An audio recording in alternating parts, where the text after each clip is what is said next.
예, 내일을 여는 역사 역적 시즌 2 2부 시작하겠습니다. 저는 민족문제연구소 기획실장 광학진입니다. 여러분 안녕하십니까?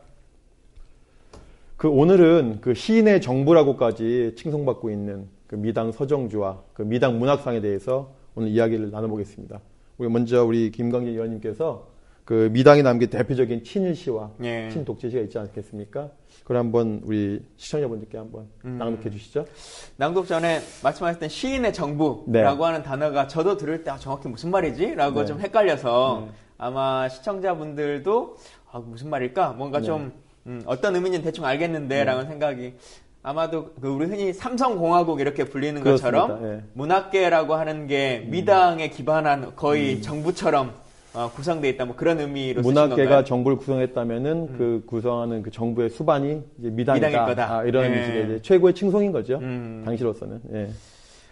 참. 첫 번째 이제 친일시를 한번 알려주시겠는데. 친일시요. 예. 참 제가 이걸 쭉 읊어야 될지 모르겠습니다만 그래도 한번 감정을 담아서 읊어주시죠. 감정을 담아서 하겠습니다. 아마 많은 분들이 미당하면 들어보셨던, 그냥 다 전문을 안 읽어봤더라도 이런 시라고 하는 것을 들어보셨을 것 같은데 오장 마스의 송가의 일부분을 제가 읽어드리도록 하겠습니다. 가미가제 특공대의 일원으로 전쟁 중에 사망했던 인시성을 가졌던 조선 청년의 죽음을 미화했던 미당의 대표적인 친일시인데요. 그대는 우리의 오장, 우리의 자랑. 그대는 조선 경기도 개성 사람. 인씨의 둘째 아들 21살 먹은 사내 마스이 히데오. 그대는 우리의 가미가제 특별공격대원 귀국대원. 귀국대원의 푸른 영혼은 살아서 벌써 우리에게로 왔느니 우리 숨쉬는 이 나라의 하늘 위에 조용히 조용히 돌아왔느니 우리의 동포들이 밤과 낮으로 정성껏 만들어 보낸 비행기 한 채에 그대 몸을 실어 날았다간 내리는 곳, 소리 씨 버리는 고운 꽃처럼 오히려 기쁜 몸짓하며 내리는 곳, 조각조각 부서지는 산더미 같은 미국 군함. 네.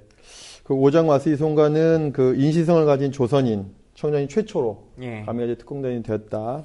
그 다음에 이 오장이라고 하는 것은 지금으로 보면 하사 계급에 해당하는데요. 재미있는 사실인데 이 인씨가 나중에 살아서 돌아와요. 죽지 않고 46년도에 어쨌거나 가미가제 특공대, 자사 특공대원을 찬양하는 그런 이제 미당의 대표적인 친일시였는데 이뿐만이 아니라 친독재 시도 남긴 게 있지 않습니까? 그렇죠. 대표적으로 보면 1987년도에 전두환의 56번째 생일날 바쳤던 축시인데요. 1월 18일입니다. 제목이 처음처럼입니다. 네. 한강을 넓고 깊고 또 맑게 만드시니요. 이 나라의 역사의 흐름도 그렇게만 하시니요. 이 결의 영원한 찬양을 두고두고 받으소서. 새 맑은 나라의 새로운 햇빛처럼 님은 온갖 불의와 혼란의 어둠을 씻고 참된 자유와 평화의 번영을 마련하셨나니 잘 사는 이 나라를 만들기 위해서는 모든 물가부터 바로잡으시어 1986년을 흑자 원년으로 만드셨나니 안으로는 한결 더 국방을 튼튼히 하시고 밖으로는 외교와 교역의 순치를 온 세계에 넓혀 이 나라의 국위를 모든 나라에 드날리셨나니 이 나라 젊은이들의 체력을 길러서는 86 아세안 게임을 열어 일본도 이기게 하고 또 88 서울 올림픽을 향해 늘 꾸준히 달리게 하시고. 네.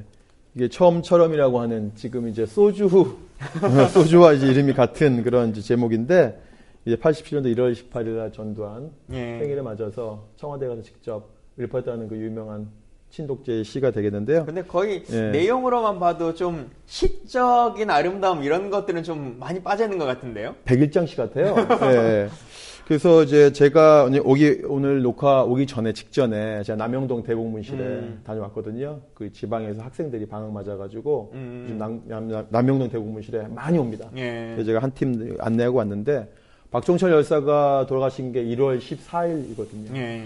바로 4일 이후에 바로 이 처음처럼 시를 청와대 가서 바친 그런 상황이 되는 것이죠. 영화에 나오는 1987. 그렇습니다. 그래서 박종철 열사를 비롯한 수많은 민주 인사들이 남영동 등에서 고문받고 있을 때 바로 전두환의 생일 축하시를 바쳤다는 그 사실과 그에 앞서서 이제 80년 광주의 이후에 그 피를 기반으로 전두환이가 또 체육관 대통령이 그렇죠. 되었을 때 그 지지 연설도 또 역시 서정주가 맡았다는 것을 우리는 또 알고 있는데 근데 이럼에도 불구하고 여전히 문학계는 이런 일반 사회 그와 동떨어진 것처럼 이 서정주를 추앙하고 심지어 이제 미당 문학상까지 만들어서 지금 뭐 미당 문학상이 뭐 문학계에서는 가장 권위 있는 상으로 뭐 이렇게 얘기가 되고 있다는데요.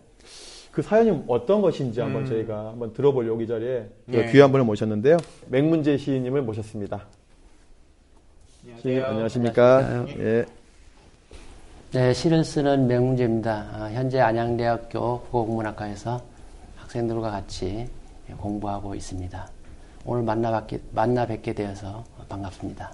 그 맹문재 시인님 뭐 많이들 아시겠지만 한국작가회의에 얼마 전까지 자유실천위원장으로 활동하셨고 또 미당문학상에 대해서는 가장 또 대표적으로 비판적인 입장을 이제 갖고 계신 것으로 알려져 있는데요. 일단 큰 흐름에서 미당문학상 그리고 서정주라고 하는 사람에 대한 이야기를 좀 들어봐야 될 것 같아요. 네. 사실 미당문학상이 이제 사망 이듬해인 2001년도에 처음 제정이 됐는데 네. 그때의 이야기들을 조금 풀어주시면 좋겠습니다. 네. 먼저 제가 가장 비판적이라고 하니까 좀 부담스럽기도 합니다. 네. 말씀하신 대로 이 2001년 서정주 시인의 문학적인 업적을 기리기 위해서 중앙일보사에서 미당문학상을 제정했습니다. 몇 단계를 걸쳐서 오규원 시인을 수상자로 선정했는데 그분께서 고사하는 바람에 제1회 수상자로 정현종 시인이 선정되었습니다. 상금이 3천만 원이어서 당시로서는 파격적인 것이죠. 정현종 시인은 수상 소감에서 서정주 시인이 정치적 실수는 있었지만 문학적인 업적이 유례없이 뛰어나다라고 말씀을 하셨는데요. 이 논리가 지금까지 이어지고 있습니다.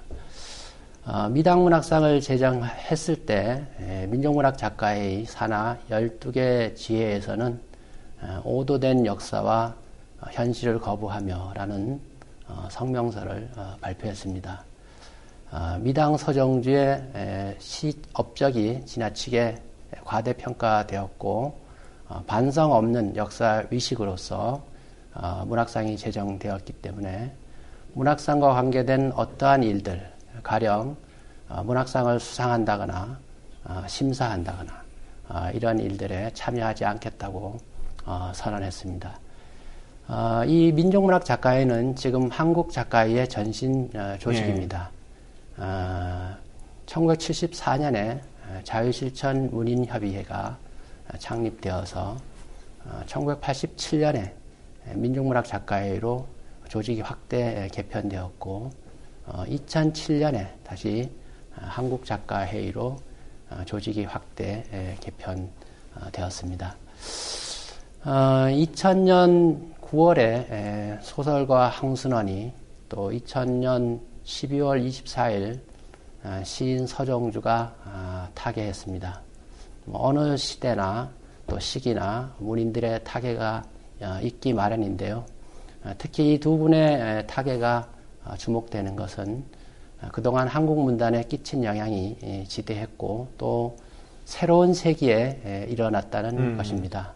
20세기에 상징적인 두 문인이 타계함으로써 21세기에는 새로운 어떤 문학 세계가 또 문학의 어떤 문학의 문화가 펼쳐질 것으로 기대했는데 불행하게도 친일 문인을 기리는 문학상이 제정됨으로 인해서 21세기의 한국 문단이 그리 밝게만 전개되지 않을 것이다 라는 암담함을 주었던 일입니다. 네. 그 아까 말씀하신 것 중에 기억에 남는 걸 메모봤는데 일단 상금이 그 당시 그로서는 큰 돈이 3천만 원. 네. 예. 지금도 3천만 원인가요? 지금 더 올랐겠죠? 3천만 원입니다. 그렇습니까? 네. 예, 예. 그다음에 처음에 수상자로 선정됐던 오규원 시인님이 거부를 하셨네요. 네, 거부하셨죠. 그 사실은 제가 잘 모르겠는데 이런 분들은 이름을 한번 더 남겨드려야 되겠는데 오규원 시인님은 1회 수상을 거부하신. 네네. 그런데 그것을 이제 이어서 바로 다른 차석이라고 해야 되나요? 그렇죠. 예, 정현준 교수님이 연세대학교 정현준 교수님이 1회 수상자로 역사의 기록을 남기게 됐는데 저 정현준 교수님 되게 기억이 나는 게 있어요. 저 개인적으로는. 어떤 거냐면 저희가 지난번 팟캐스트 할 때 이화여대에서 김환란 동상을 철거 내지는 그 앞에다가 친일 안내판을 세워야 된다라고 하는 재학생들이 있었거든요.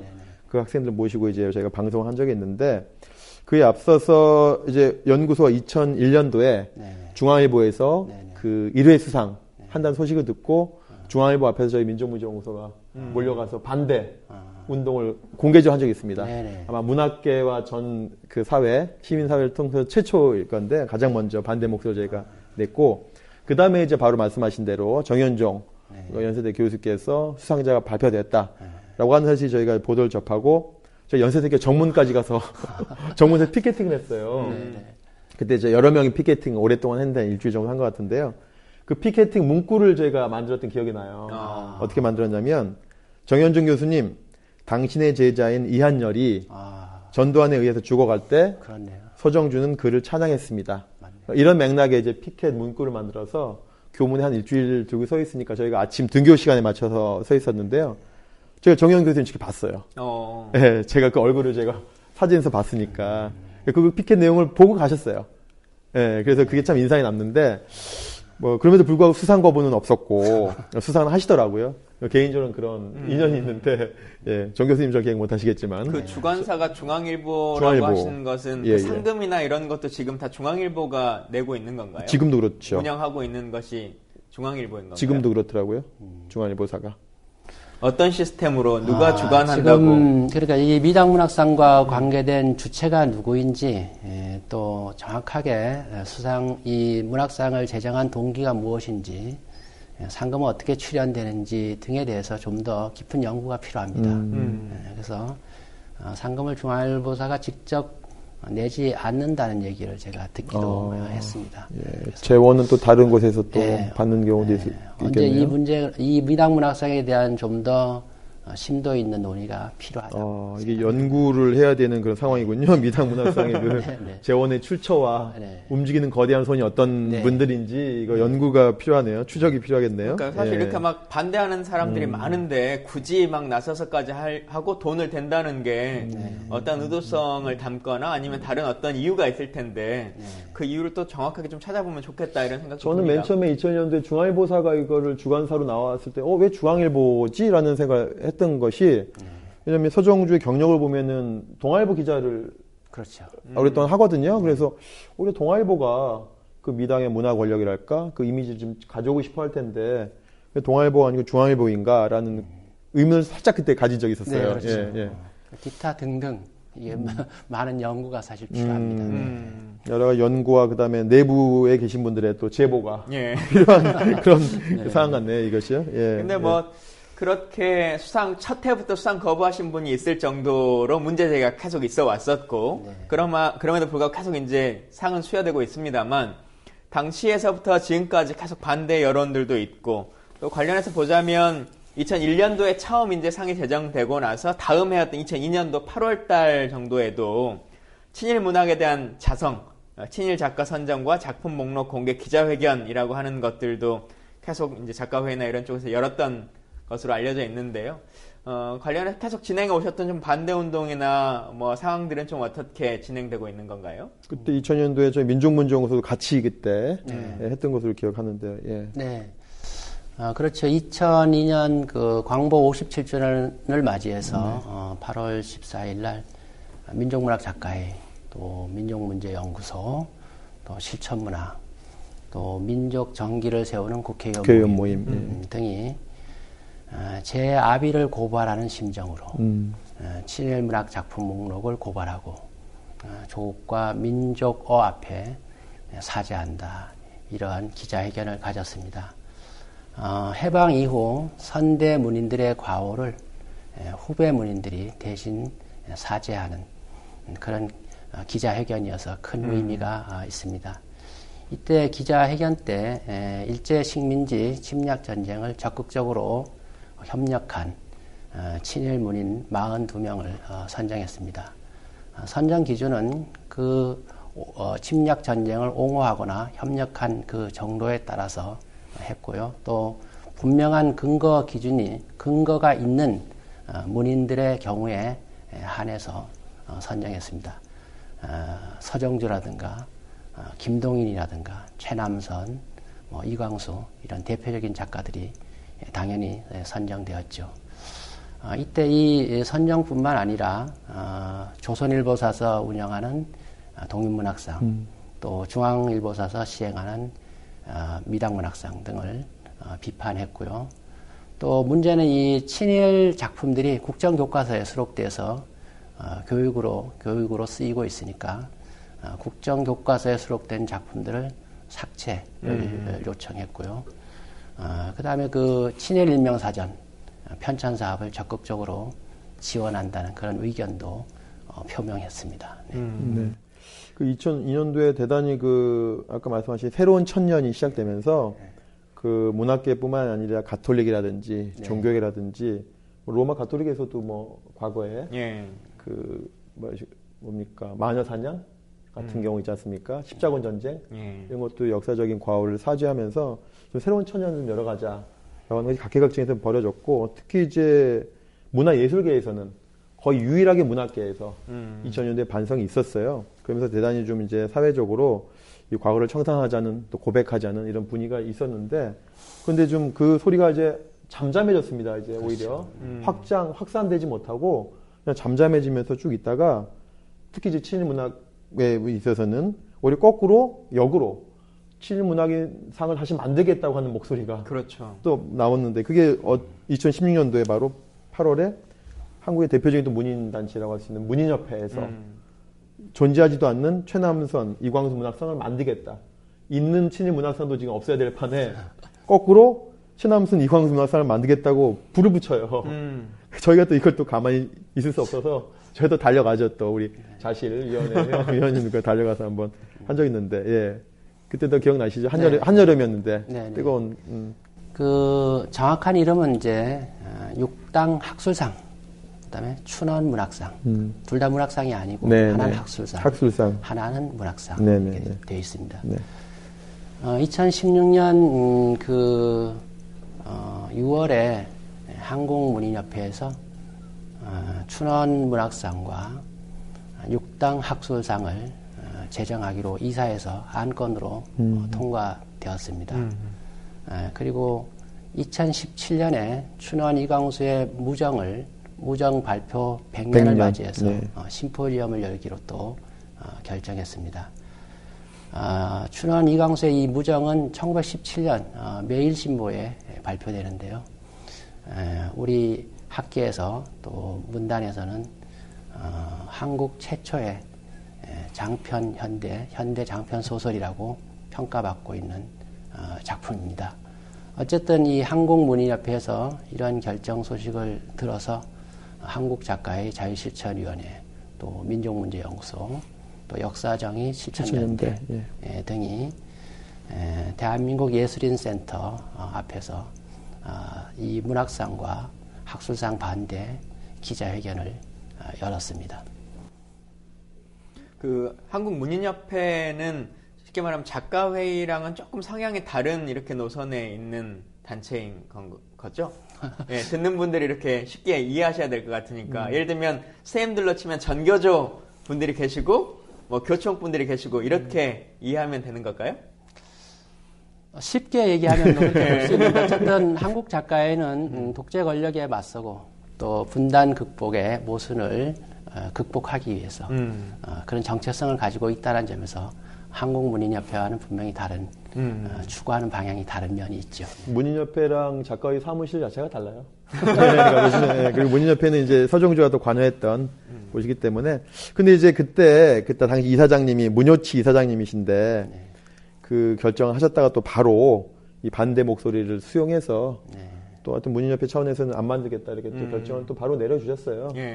또 문효치 이사장님의 경우에는 2015년도에 그 뉴스타파 인터뷰에 출연하셔서 그 문효치 선생님의 그 증조부가 문종구라고 그 친일 인명사전에 있는 인사인데 그걸 직접 반성을 하셨어요. 2015년도에 사회적인 큰 반향을 일으키시는 분입니다. 문희 사장님이. 그래서 저는 이제 기대를 하고 있었는데 또 뜨악하게 또 갑자기 또 육당 학술상학과 그 이광수 문학상 순환문학상 만든다고 해서 이분이 갑자기 1년 만에 이렇게 바뀌셨을까 했는데 결과적으로 우리 반대 목소리를 수용하셔서 취소했으니까 그나마 좀 다행이다. 그럼요. 예, 그렇게 생각하고. 예. 그 한국문인협회에서 육당 학술상하고 춘원문학상을 계획을 철회한 것은 참으로 다행입니다. 근데 안타깝게도 그 두 상을 출판사 동서문화사라는데서 바로 이어서 시행해서 작년에 이해를 했습니다. 참으로 안타깝습니다. 예, 동서문화사라고 하는 그 사장님이 고 안목의 사장님이신 것 같은데 되게 이 두 분을 좋아하시는가 봐요. 자기 사비를 내서 이렇게 하셨다고 하는데 저희들이 그것까지 반대할까 하다가 이게 그 노이즈 마케팅에서 도와드리는 것 같아가지고 그냥 무시하자. 무시하고 있습니다. 있는 듯 없는 듯. 그 군 관련해서도 백선엽이라고 하는 분 나올 때 항상 하는 주장 중에 하나가 그분의 친일은 친일이고 군인으로서 한 업적은 기릴 수 있는 거 아니냐 이런 얘기들을 많이 하시거든요. 네. 근데 시인이나 작가라고 하는 분들도 예를 들어 이건 그냥 문학상이니까 문학으로서의 역할이나 좋은 시를 썼던 사람으로 기리자라고 하는 것까지를 왜 막느냐라고 하는 그 주장을 하시는 분들도 많이 있으실 것 같은데 있죠. 그것에 대해서는 우리 청취자분들에게 어떻게 좀 설명해 주시겠습니까?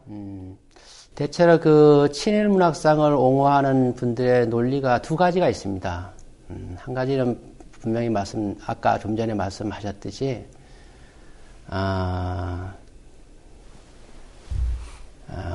친일 행적을 가지고 있는 문인들의 경우에 그 업적과 흠결을 함께 살펴봐야 한다. 공과를 가지고 보자. 공과 과를 같이 봐야 된다. 그렇게 본다면, 친일 문인의 행적을 가지고 있는 문인들의 업적이 크기 때문에 그 흠결은 작으니 덮을 수 있다. 이런 논리인 것이죠. 그렇지만 그렇지 않습니다. 왜냐하면 친일 인명사전에 수록된 문인들의 경우에 그 흠결이 결코 작지 않습니다. 가령 서정주 시인 같은 경우에는 시라든가 수필, 소설을 통해서 침략 전쟁을 적극적으로 옹호하고 협력했지 않았습니까? 그런 점에서 설령 인간적으로 이해한다고 하더라도 민족이나 민족과 나라를 반역한 그런 문인을 기리는 문학상을 제정할 수는 없는 것이죠. 또 다른 한 가지는 이 친일 문학상 논쟁이 왜 과거의 역사에 함몰되느냐, 미래의 역사를 지향하지 않고 이런 주장을 펼치는데 이 역시 맞지 않는 것이죠. 우리가 과거의 역사를 바로 세워야지만이 현재의 모순된 점들을 극복할 수 있고 바람직한 미래의 역사를 이룰 수 있는 것 아니겠습니까? 그런 점에서 어떠한 명분이나 이유에도 친일문학상은 정당화될 수 없는 것이죠. 방금 말씀 주셨습니다만 제가 이거 오늘 오신다 그래서 이렇게 자료를 좀 보다 보니까 촛불 집회가 한창이었던 작년 11월 달에 관련했던 이 토론회가 있었더라고요. 긴급 토론회 친일문인 기념문학상 이대로 둘 것인가라고 하는 이제 토론회였었는데 챕터들을 보니까 조금 어려워요. 주제 내용들이. 그렇죠. 그래서 이걸 좀 설명해 주면 좋겠는데 모럴 부재의 친일문학, 부끄러움의 부재와 세속주의, 친일문인 문학상 정당화 논리, 절대주의 문학 간의 문제들 이제 이렇게 되어 있는데요. 이걸 좀 듣는 분들에게 쉽게 풀어서 좀 말씀해 주시면 좋겠습니다. 네. 2016년 11월 27일 그 대학로에 있는 함춘회관에서 한국작가의 자유실천위원회하고 민족문제연구소가 공동으로 친일 문인 기념문학상 이대로 둘 것인가라는 주제로 긴급 토론회를 가졌습니다. 이 토론회는 그 임원영 민족문제연구소장님께서 기조 강연을 하셨고요. 이규배 시인, 임동학 시인, 그 다음에 이도훈 문학평론가, 박한영 민족문제연구소 홍보교육실장 이렇게 네 분이 주제 발표가 있었습니다. 임원영 선생님의 이 민족의 죄인 모럴의 부재라는 것은 이 시간 관계상 뭐 자세히 말씀을 드릴 수는 없는데 그 춘원 이광수가 그 민족 개조론을 통해서 어떻게 친일 문인으로 변화되어 가는가 그런 점을 추적하면서 해방 이후에 이런 친일 문인을 청산하지 못한 점을 안타까워하고 있습니다. 가령 프랑스 같은 경우에는 2차 세계대전 때 나치 협력자들 중에서 6,700명 사형 선고를 내렸습니다. 예. 인구 10만 명당 94명 정도가 가담자로서 처벌을 받았습니다. 이외에도 벨기에, 노르웨이, 네덜란드 등에서는 이보다 훨씬 더 엄격하게 처벌을 받았습니다. 이 반인륜적 범죄 행위에 대해서는 엄격하고도 아주 신속하게 처리를 한 것이죠. 이에 비해서 한국인 경우에는 해방된 뒤에 어떤 친일 문인도 처벌을 받지 않았던 것이죠. 그래서 지금의 어떤 일본의 파시즘 부활에 어떻게 보면 기여한 면이 있고 그 점에서 친일 문학상이 일조했다는 점을 안타까워하고 있습니다. 다음에 그 임동학 시인의 그 부끄럼의 부재와 세속주의라고 하는 것은 이 미당 서정주가 어떤 외압이나 정치적인 면만 회절된 것이 아니라 작품 내적으로도 회절된 면이 있다는 것을 회절이라는 말이 변절, 예. 그것을 작품 내적으로 증명해 보인 것이죠. 가령 그 서정주 시인의 대표적인 작품이라고 일컫는 자화상인 경우에 이런 구절이 있어요. 어떤 이는 내 눈에서 죄인을 읽고 가고, 어떤 이는 내 눈에서 천치를 읽고 가나, 나는 아무것도 뉘우치지 않을란다. 아무것도 뉘우치지 않겠다. 이런 죄의식, 속죄의식이 없으니까 시인으로서 또 민족의 일원으로서 그런 속죄의식이 없으니까 세속주의에 영합해서 친일을 할 수밖에 없었다라는 논지를 펼친 주제문입니다. 그 다음에 그 이규배 시인이 발표했던 친일 문학상 정당화의 논리, 절대주의 문학관의 문제들이라고 하는 것은 우리 학계와 문단에서는 어떤 작가의 문학 작품과 작가 또 사회를 이렇게 분리해서 보려는 그런 절대주의 문학관이 있는데 이것은 문제가 많다라는 것이고, 설령 작품의 독립성을 인정한다고 하더라도 친일 문학상을 좀 전에도 말씀드렸듯이 나라와 조국을 배반한 그런 친일 문인을 기리는 문학상은 정당화될 수 없는 것이다. 이러한 논지의 주제였습니다. 그다음에 박한영 그 민족문제연구소 교육홍보실장의 친일 문인 기념 사업의 현황과 문제의식이라고 하는 것은 친일 인명사전에 수록된 그 문인들은 단죄를 받아야 되는데 오히려 기념사업회 대상으로 우대받고 있는 이 현실을 정리해서 비판하고 있는 그런 주제문이고요. 이도훈 그 문학평론가의 디지털 시대의 민족문학이라는 이 발표문은 지금이라도 친일 청산에 대한 의지를 가지고 성찰했을 때 진정한 민족통일국가 또 생태복지국가를 이룰 수 있다. 이런 주제문이었습니다. 네. 미당이 자기 스스로를 반성했던 게 한 번은 있었던 것 같아요. 제 기억에. 그렇습니까? 언제네. 해방이 이렇게 빨리 올 줄 내가 몰랐다. 자신의 판단 미스를 스스로 반성했던 적이 한 번은 있었던 것 같아요. 100년은 갈 줄 알았는데. 예. 이 친일도 독재도 그 87년도에 이렇게 빨리 끝날지 모르고. 그러게 말입니다. 87년 항쟁이 있고 나서도 가서 칭송 시를 읊은 거지 않습니까? 직선제가 이렇게 빨리 될 줄이야. 예. 예, 호언이 될 줄 알았는데 뭐 이런 거겠죠. 미당 사후에 오히려 이제 어떤 인물이 죽으면 그 인물에 대한 평가가 좀 이렇게 냉정하게 좀 돼야 될 텐데 오히려 미당 서정주의 경우에는 그 평가라기보다 오히려 칭송 일색이 아니었나. 저희가 기억하는 것은 이제 홍기삼 전에 그 동국대학교 총장도 하신 그 국문과 교수이셨죠. 네. 미당의 애제자라고 하시는데 이분이 미당 서정주 기념재단을 바로 만듭니다. 기념사업회를 바로 만들어서 이분이 뭘 추진하냐면 미당을 노벨문학상 받게 해야 된다. 한국인 최초로. 뭐 이런 이제 김대중 대통령 받기 전부터 이런 운동하시는데 아마 노벨문학상 받기는 어렵겠지만 어쨌거나 그런 끊임없는 기념, 추앙, 미화 활동들이 이루어지고 있는데 어쨌거나 우리 자실과 우리 민족문제연구소가 오랜 동안 10년 넘게 손잡고 연대하면서 문제제기를 해서 그런지 촛불혁명의 또 형과이기도 하겠지만 2017년도에 5.18 문학상 수상자로 선정된 분이 또 그런 문제제기가 되니까 그 수상을 사양하는 경우가 있죠. 어떤 건지 한번 잠깐 그 사연을 짧게 좀 설명해 주시겠습니까? 김혜순 시인님으로 나와 있는데. 예. 잘 알다시피 이 5.18 문학상이라고 하는 것은 5.18 광주 민주화 정신을 계승하기 위해서 5.18 기념재단에서 제정해서 운영하고 또 광주 전남 작가회의 또 출판사 문학들에서 공동으로 주관하고 있는 문학상입니다.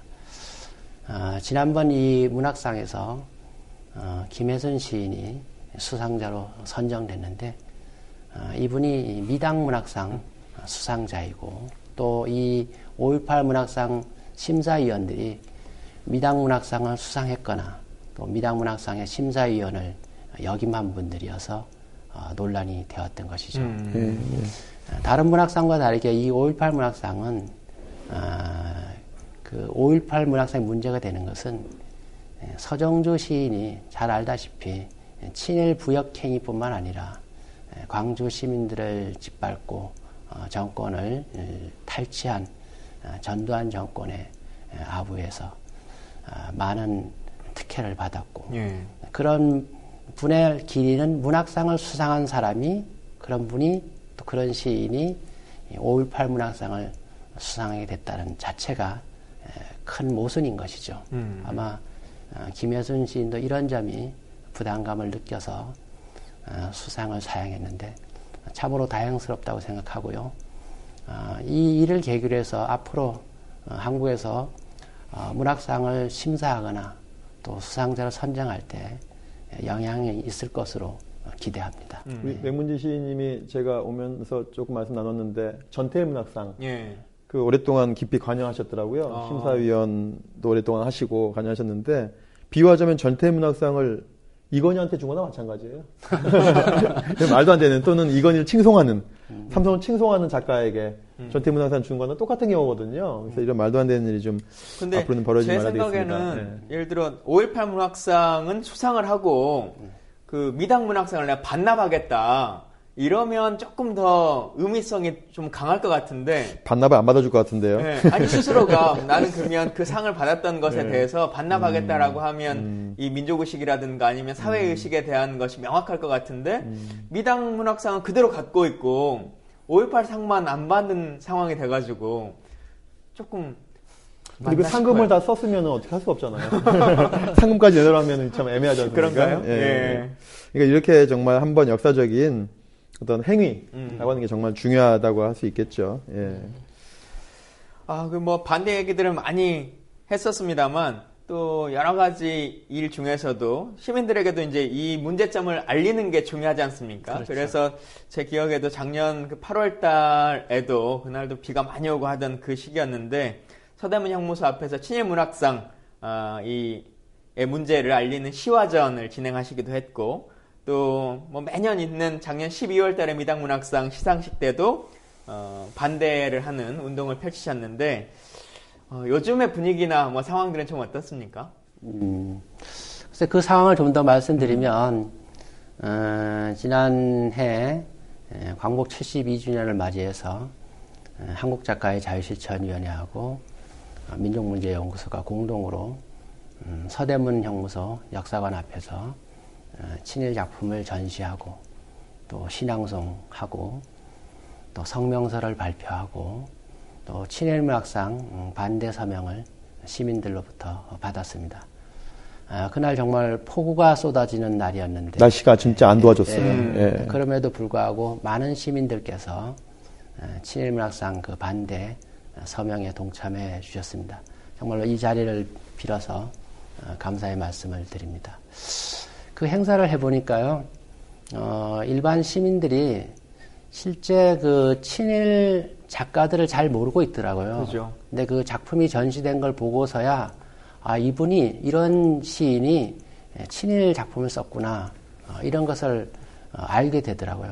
그래서 일반 시민들에게 친일 작가가 누구인지 그들이 쓴 작품이 어떤 것인지를 보여줄 수 있는 좋은 자리라고 생각이 되어서 앞으로 계속했으면 좋겠고 그렇게 하려고 생각하고 있습니다. 지난해 12월 5일에는 프레스센터에서 미당문학상 시상식이 있었습니다. 그날 영하 10도나 되는 아주 추운 날씨. 그때도 날씨가 안 도와줬어요. 예. 그때도 이 한국작가의 자유실천위원회하고 민족문제연구소, 또 역사정의 실천연대, 한국예술인 총연합 등이 그 프레스센터 앞에서 항의 집회를 열었습니다. 그런 항의 집회에 아랑곳하지 않고 시상식 짝 안에서는 따뜻한 곳에서 다과를 나누면서 웃고 심지어 친일문학상을 반대하는 동료 문인들을 비아냥거리고 이런 모습을 보면서 참으로 안타까웠습니다. 차치하고라도 같은 동료 문인이 추운 날씨 속에서 올바른 문학을 해 주십시오. 이런 부탁의 목소리를 듣지는 못할 망정 비아냥거리는 그런 태도는 정말로 부끄럽고 사과해야 되지 않을까 그런 생각이 듭니다. 예. 한마디로 좀 자괴감이 드셨겠습니다. 처음 그 시민들이 아직 내용들을 잘 몰라서 그렇지 알면 같이 동참하고 분노하는 일들이 많다 하셨지 않습니까? 네네. 사실 우리 교육이 좀 그런 부분이 너무 약한 것 같아요. 특정 단체에서 해야 될 역할이 아니라 국가가 책임져서 이런 교육을 좀 원활하게 해줘야 되는데 우리 뭐 친일파라고 얘기해도 여러 명의 친일파 중에 사실 을사오적 딱 5명이라고 하는 걸로 그냥 퉁쳐서 얘기를 하는데 5명도 잘 모를 거예요. 을사오적도 이완용 빼고는 거의 모르는 거잖아요. 그렇지. 그러니까 진짜 을사오적의 5명이라고 하는 것도 웃긴 얘기지만 그조차도 잘 모르게 교육을 하고 있는 상황. 그러니 개별적으로 뭐 교육계에서는 뭐 문학계에서는 종교계에서는 각각 어떤 문제점이 있었는지조차는 전혀 알지도 못하는 이런 교육 자체를 이제 좀 새 정부에서 그렇죠. 하나하나 좀 바꿔나갔으면 좋겠다 이런 생각도 좀 듭니다. 예. 예, 이제 보니까 우리 자실과 거의 민족문제연구소는 한 가족 같아요.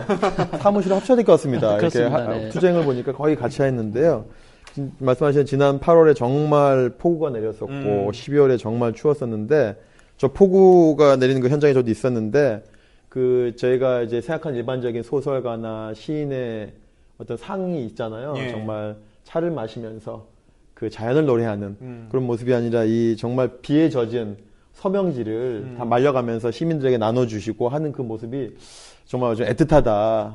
어떻게 보면 정말 저게 정말 우리 자실의 진정한 모습이 아닌가 애틋함을 느꼈는데 근데 자실이 어떻게 보면 상급 조직이라고 할 수 있는 작가회의가 있지 않습니까? 있죠. 예. 작가회의가 좀 더 나서서 자실과 똑같이 이렇게 좀 해야 될 텐데 지난 2월 10일 날 작가회의 총회가 있었고 됐었죠. 또 거기서 이제 우리 위원장님이 이제 임기가 다 마치셔가지고 그렇죠. 네. 전직이 전직이 되셨는데 작가회의는 이런 문제에 대해서 어떤 입장이신가요? 그게 좀 궁금하거든요. 이 친일문학상에 대해서 한국작가회가 뭐 방관하는 것은 아니고 한국작가회도 나름대로 역할을 하고 있습니다. 실제 지난번 한국작가회 자유실천위원회하고 민족문제연구소가 공동으로 한 친일문인 기념문학상 이대로 둘 것인가. 이 이후에 한국작가회 이사회 때마다 이 친일문학상을 어떻게 처리할 것인가에 대해서 갑론을박이 아주 치열했습니다. 그래서 2017년 3월 25일에는 작가의 내부에서 내부 토론회를 격렬하게 가진 바가 있고요. 4월 이사회 때 또 7월 이사회 때도 이 문제가 주요 안건으로 논의가 됐습니다. 그래서 10월 이사회 때 친일문학상에 대한 최종 입장을 결정해서 입장문 형식으로 발표됐습니다. 내용은 앞으로 한국 작가의 회원은 친일문학상에 대해서 심사하지도 말고 수상하지도 말자라는 것을 권고 형식으로 발표했습니다. 이 권고라고 하는 것은 작가의 회원들의 어떤 양식과 역사의식을 믿고 결정한 것이죠. 근데 이 문제는 만약에 이렇게 작가회의 회원들에게 맡겼는데 그럼에도 불구하고 수상자가 나오거나 심사를 맡았을 때 어떻게 할 것인가에 대한 규정이 없는 것이죠. 그래서 한국 작가의 본회에서 친일문학상에 대한 입장이 발표된 뒤에 가령 대전 작가회에서는 규정이 없으니까 더 강력하게 해서 친일문학상을 수상하거나 심사를 맡으면 회원 자격을 박탈한다. 이러한 성명서를 발표했고요. 자체 지역 내규 등을 통해서요. 그다음에 충북 작가회에서도 어떠한 그 친일문학상이라도 끝까지 대항해서 뭐 박멸 이런 용어가 있었는데 없애도록 끝까지 투쟁할 것이다. 이러한 성명서를 발표했습니다. 실제로 이 권고안은 앞으로 이런 문제가 충분히 나타날 수 있습니다. 아까 말씀드렸듯이 미당문학상이 제정되었을 당시에 민족문학 작가의 산하 12개 지회에서 반대 성명을 발표했는데도 불구하고 그에 많은 회원들이 친일문학상, 미당문학상을 수상하거나 심사위원 역할을 했지 않습니까? 그래서 그 성명서가 흐지부지된 전례가 있습니다. 앞으로 한국 작가회에서 이 문제를 좀 더 심도 있게 논의할 필요가 분명히 있다고 생각됩니다. 네. 차기 작가회 이제 집행부에 또 에게 다시 한번 공이 넘어갔는데 네. 그때 이제 권고라고 하는 게 지켜도 그만 안 지켜도 그만 이렇게 되면서 이제 아까 말씀하신 대로 충북이나 대전 작가회에서는 좀 강력히 좀 해야 되는 거 아니냐. 이제 반발의 이제 목소리가 좀 있었다는 건데요. 사실 어떻게 보면 이제 남의 조직이라서 저희 민족문제연구소가 작가회에 대해서 존경심과 한놈의 연대의 마음을 갖고 있지만 또 우리 조직은 아니고 남의 조직이니까 내정 간섭 같기도 한데 또 이게 내정 간섭이 또 아닌 것이 또 친일 영역은 또 민족문제연구소에 그렇죠. 또 전문 영역이 있는데 다른 조직도 아니고 작가회에서 그 친일 문제에 대해서 이렇게 약간 미온적이랄까 이렇게 모습을 보이면 저희까지 힘이 좀 빠지는 네. 같은 어떻게 보면 처지에 있어서 저희가 거꾸로 옹호해드리고 있거든요. 어떻게 보면 다른 분들이 작가회가 이렇게 좀 약간 미온적이야 그러면 제가 오히려 거꾸로 작가회 대변이 됐냐 아마 사정이 있겠죠. 그렇게 얘기하는데 하여튼 고민입니다. 저희들도. 그렇습니다. 네. 그러게요. 사실 국회에 있을 때도 법률을 만들면 그 벌칙 조항이 없으면 사실 의미 없는 조항이거든요. 그래서 그걸 꼭 그렇죠. 필요한 거다라는 생각이 좀 들긴 하는데요. 마치기 전에 좀 궁금한 게 있어서 아마 이 시청자분들도 그러실 것 같은데 처음에 미당을 소개할 때 시인의 정부가 될 정도로 아주 위상이 있다 이 문학계에서라고 말씀하시지 않습니까? 그리고 말씀 중에도 동료 시인에게 이런 모습을 보일 정도로 이렇게 그런 유의 시인들이 차지하고 있다라고 말씀도 하시고 하셨는데 그렇게 보면 왜 지금 문학계 다수의 분들이 이 잘못된 분의 뜻을 따라서 큰 기득권을 형성하면서 그걸 뭐라고 표현할까요? 세습을 한다고 할까요? 유지해 나간다고 할까요? 라고 하는 걸 따라갈까? 다 그 시인분들, 교수님들도 다 똑똑하고 이 지성도 누구보다 갖추셨을 텐데 굳이 친일파의 시계를 따르지 않아도 자체적인 어떤 활동들이 충분히 가능하실 것 같고 우리의 일반적인 상식은 그런데 실제 문학계에서는 그게 어려운 일인가요? 네. 제가 지금 오늘 이 미당문학상 관련 얘기를 나누면서 속으로 왜 이런 문제를 논의해야 되나, 또 언제까지 이런 문제를 얘기해야 되나. 당연히 제정되지 않아야 될 문학상이고 제정돼서 시행되더라도 당연히 폐지되어야 하는데 예. 왜 우리가 이런 고민을 해야 되나 이런 생각이 듭니다. 친일문학상은 현재 제 생각입니다. 현재 친일 세력이 자신들의 조상들의 친일 흔적을 지우고 또 기득권 세력을 유지 내지 확대하려는 전략에 문당 권력을 추구하는 문인들이 합세하기 때문에 이루어진다고 생각합니다. 문당 권력을 추구하는 문인들이 친일 세력의 전략에 종속되어 있는 한 친일문학상은 사라지기 대단히 어렵다고 생각합니다. 그래서 우선적으로 문인들의 반성과 좀 더 깊은 역사 의식이 필요하다고 생각합니다.